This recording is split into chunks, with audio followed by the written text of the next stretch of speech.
yogic sleep, deep relaxation, effortless, deep relaxation. So we follow a set of systematic techniques, and these techniques can differ from Yoga Nidra tradition or school, teacher to teacher.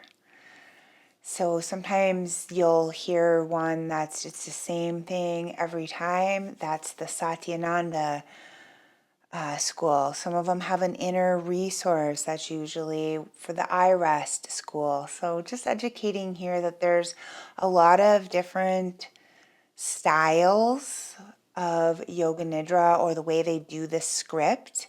But what stays the same every time is this systematic guidance through the koshas. So the koshas, there's 5 of them, and these are the layers of your being according to yogic philosophy.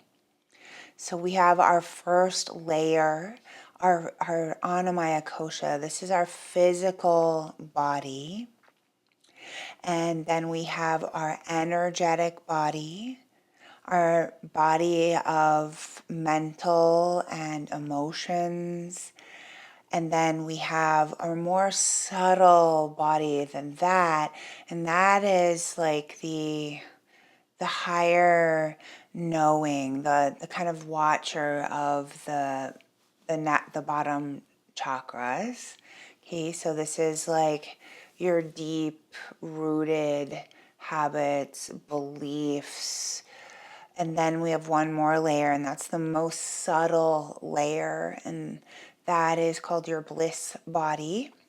And it is just that. This is the body that's most closely connected to all that you are, the larger part of you that doesn't necessarily reside here in this physical incarnation.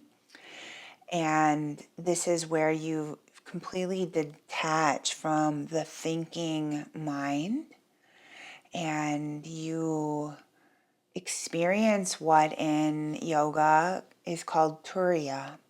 And this is that liminal space that you sometimes get to experience in the later parts of the Yoga Nidra. So that's just a little background on what this is.